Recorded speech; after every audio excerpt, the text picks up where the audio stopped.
Bom, mais uma vez estamos aqui, você e eu e vocês. E eu queria então agradecer que eu estou aqui tendo o prazer inenarrável de estar sendo visto pelo professor Renato de História. Cara, você é o verdadeiro mito. Eita, moleste os cachorros. Vamos lá. Meu povo, aqui a parada é o seguinte. A gente vai falar desse homem aqui, conhecido como o homem que vai criticar o pensamento do Locke no que diz respeito ao empirismo. Vamos relembrar de onde vem esse empirismo. Não com este nome, mas lá em Aristóteles, quando ele dizia, Tota, que o conhecimento se dava pelo ilemorfismo, palavra grega que quer dizer matéria e forma. Passado então esse processo, a gente tem já no Renascimento as discussões do racionalismo e do empirismo.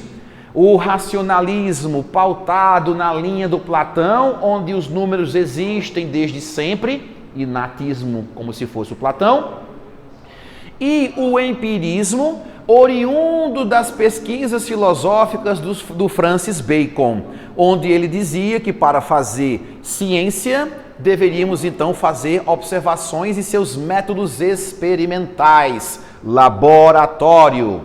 Então a gente tem o Locke, que é considerado o pai do empirismo moderno, porque diferentemente do de Francis Bacon, o Locke ele tenta explicar como a nossa mente funciona dentro da perspectiva de conhecer as coisas pela experiência, ou seja, pelos sentidos.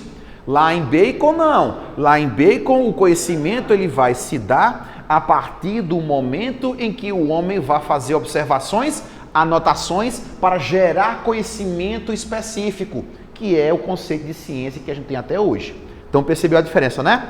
Bom, aí a crítica, e eu botei aspas, porque ao falar de crítica, eu não estou aqui dizendo que o David Hume ele está danando o dedo na ferida do Locke, dizendo que ele errou. A gente tem que entender que certas palavras, elas não são literalmente aquilo que a gente possa interpretar. Por exemplo, quando você estiver defendendo o seu TCC, ou seja, sua conclusão de curso, a crítica que alguém possa fazer pode ser uma crítica construtiva. Então não é criticar para dizer que é ruim ou que não presta. Ok? E é nesse sentido que eu estou dizendo a vocês, a crítica que o David Hume faz para o Locke é para tentar desconstruir aquele conceito lockeano de que o homem é tábula rasa e que forma as ideias simples e complexas. Porque o Locke, ele defende essa tese, mas o Hume também acredita nela. Só que o Hume ele vai fazer uma outra relação para ver se realmente isso que o Locke disse faz todo sentido. E já eu vou mostrar para vocês quando eu estiver aqui, ó, na desconstrução das ideias do Locke. Vamos começar por aqui. Lá em Locke, a gente tinha as ideias simples e ideias compostas ou complexas. Mas no caso aqui, primeiro vai levar o conceito de ideia em nossa mente, o passo inicial que o Hume chama de sensação. Ou seja, para o David Hume, as ideias se formam em nossa mente quando nós temos sensações vivas. Ou seja, é como se ele dissesse ao sentir ou ao ouvir nesse instante, tá, uma coisa ou tocar em um objeto nesse instante, a tua mente ela vai registrando em sua memória o conceito de ideia na sensação de uma forma viva. Por isso que, após eu soltar este pincel e for tomar uma água e só voltar amanhã, um exemplo, as ideias da sensação viva que eu tive do objeto, elas vão ficando mais fracas, ou seja, elas vão ficando na minha reflexão, que a gente entende como memória. Essas reflexões, elas vão ficando, segundo o David Hume, menos vivas. É por isso que a gente acaba, às vezes, esquecendo de coisas que não necessariamente nos marcaram. Olha aqui de novo, ó, ideias, sensações vivas, tá? Lembrem vocês aí que estão em casa, né? Vocês estão dando o dedo no nariz aí, limpando a catuta. Lembrem-se que vocês, em vivências marcantes na vida, no seu cotidiano, quando vocês estão sentindo um perfume qualquer, por que naquele momento, ao sentir esse perfume, tem a memória como se estivesse vivendo a hora? Ali. Eita, essa música, esse gesto, esse perfume, é por causa disso aqui, tá? O David Hume está dizendo que na sua vida as ideias que você constrói é pela sensação e a reflexão. A sensação são ideias vivas e as reflexões que você vai lembrar, claro, só que vai com o tempo esquecendo. Então ele diz menos vivas. Aí tem o próximo passo. Nessa obra chamada Investigação sobre o Entendimento Humano, ele vai, como eu disse a vocês, desconstruir essa ideia do Locke. Mas de que maneira? Tentarei ser o mais didático possível, tá bom? A pergunta que eu faço a vocês, meu povo lindo: dragão existe? Pensem aí. Aí você vai dizer: não, não existe. Não, porque isso é, enfim. Mas vá puxando na memória que quando eu digo dragão, vocês vão pensar nesse ser que já viram em algum filme ou em algum desenho. O que eu quero dizer com isso é o seguinte: é que para David Hume, se ele estivesse aqui na frente falando com vocês sobre isso, ele diria que dragão existe. Espera aí, não vem com viagem de filosofia, não. Não, pessoal. É porque para que você tenha a ideia de um objeto, antes você tem que ter tido contato com alguma coisa que te lembre aquilo. Vamos então entender melhor? Vamos sim. Eu vou desenhar aqui uma coisa parecida com o dragão, tá? Eu não vou desenhar muito bem, porque quem desenha massa mesmo é Renato. Ó. Aliás, Tássio, que sabe muito de geometria espacial, desenha pra caramba. Desenha muito bem mapa. Mapa ele é expert. Ó só, meu povo. Eu tô mostrando aqui pra vocês qualquer coisa que parece um dragão, certo? Mas vamos lá. Quando a gente olha um animal que então eu estou nomeando de dragão, o Hume vai dizer que ele existe porque antes, sensações, você provavelmente viu qualquer coisa que possa juntar para formar uma ideia e criar uma outra. Olha só, todos, pelo menos todos que eu já vi, dragõezinhos, seja ele do Senhor dos Anéis, seja ele do Daenerys, aquela galega linda, não importa, seja então até, esqueci, Renato, me lembra aí, o dragão, de Caverna do Dragão, que eu esqueci, eita, aquele bicho com 7 cabeças assim, enfim, eita, Diamante, não importa, eles têm isso aqui, ó, eles têm essa parada aqui, eles têm isso aqui também, ó, embaixo, algo parecido com isso, ó. Eles têm isso aqui também, ó. Algo parecido com isso aqui. Eles têm isso aqui. Vamos lá. Eu vi isso de algum crocodilo.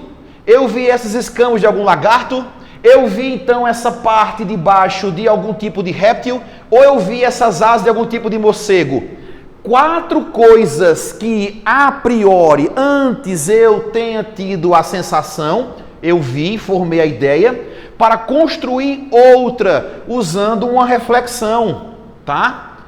Ó, o David Hume está dizendo que as coisas, elas existem não de uma forma física, como a gente possa pensar, vai estar um dragão voando aqui, mas a ideia e a capacidade humana de criar as coisas, ela tem a sua sensação de uma maneira que você pode juntar em ideias e sensações anteriores.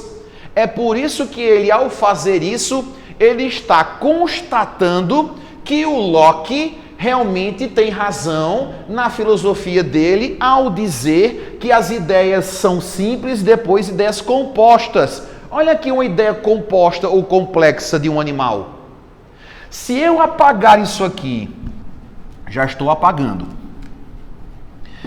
Tentem perceber vocês com a mente maravilhosa que vocês têm. Eu vou fazer isso aqui, ó. Não, vou não, ficou torto, ficou horrível. Rapidinho aqui, vou fazer mais bonito, que eu estou aqui na frente do povo e o povo aqui está dizendo que eu estou desenhando ruim pra caramba. Mas vamos lá. Isso aqui, ao vocês olharem para cá, provavelmente não remete nada. Mas se eu disser assim, pessoal, comece a imaginar que tipo de coisa ou objeto visto por vocês anteriormente eu poderia fazer daqui. E cada um dentro de sua subjetividade, por isso é empirismo, cada um aqui poderia pensar, de repente fazer um Fusca, não sei. Poderia. Eu poderia apagar isso aqui e fazer uma outra obra, um outro desenho a partir dessa primeira? Poderia, tá? Então, tudo na nossa vida, tudo na nossa relação é pautada nisso aqui. De onde é que os empiristas tiraram essa relação? Da filosofia pré-socrática. E eu preciso colocar aqui para vocês, para a gente lembrar dele. Parmênides. Quando este dizia que a gente só pode falar daquilo que pode ser visto. Se você nunca viu alguém, então como é que você vai falar dela? Se você nunca viu essa pessoa, como é que você vai sentir saudades dela? Se você nunca viu o objeto, como é que você vai querer comprá-lo? Ou seja, na sua mente, os desejos, as relações, as ideias serão construídas a partir do momento que você perceber o objeto ou o ser. O Parmênides, ele já falava sobre essa questão. Qual o nome disso? Filosofia ontológica. Ok, meu povo? Vamos para o próximo passo. Vamos apagar aqui e vamos ao hábito como uma crítica. O que é um hábito? Tá? Olha, o David Hume está reforçando essa relação do empirismo, mas ele também está dando ênfase à subjetividade humana de acordo com as suas vivências, de acordo com as suas relações.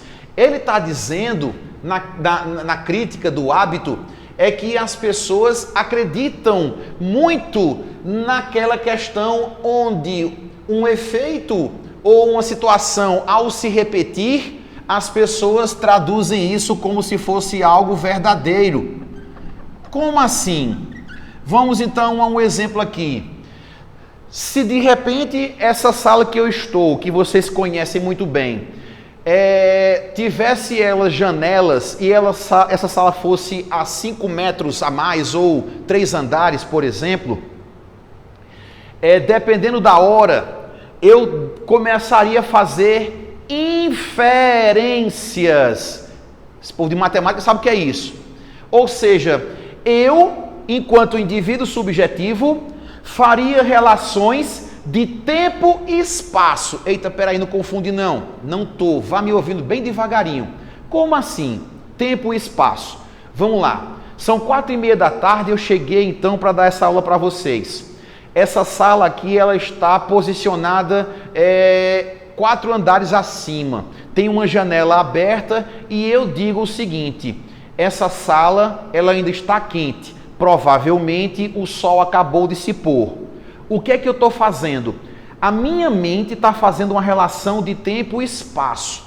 Eu tenho como hábito acreditar que o que eu estou dizendo é uma verdade simplesmente porque a minha mente ela faz relações em pensar a hora e a temperatura e o ambiente que me encontro. A nossa mente, então, ela faz inferências dizendo: eu acho que o sol acabou de se pôr, ou é bem provável que o ônibus já passou porque a hora é essa e tem poucas pessoas no ponto. Todo tempo, a todo instante, a nossa mente faz esse tipo de conjuntura, as sensações e reflexões e as ideias que construímos. Só que como existe a falha na subjetividade humana diante da crença no hábito, ao acharmos que tudo é verdadeiro, por estarmos habituados a perceber isso, o Hume, ele critica dizendo que não é bem assim. Vamos usar um outro exemplo. Qual é a garantia que nós temos concreta de que amanhã o sol vai nascer? Nenhuma. Por quê? Porque nós estamos habituados a saber que em determinada hora o sol vai nascer ali. Mas se vocês deram uma olhadinha em geografia, em mapas, vão perceber que em determinados lugares o sol não nasce naquele lugar, nasce em um outro. O que eu quero dizer com isso, de acordo com o David Hume, é que essas relações de causa e efeito que acreditamos ser verdadeiras é simplesmente por estarmos habituados. Pergunte então aquele senhorzinho ou aquela senhorinha que nasceu e cresceu e viveu bastante no interior do interior. Basta chover, ele vai dizer o quê? Inverno. É inverno mesmo? Ok? Pessoal, eu quero agradecer a vocês mais uma vez. Um abraço, um beijo, um cheiro. Valeu e até a próxima. Fui!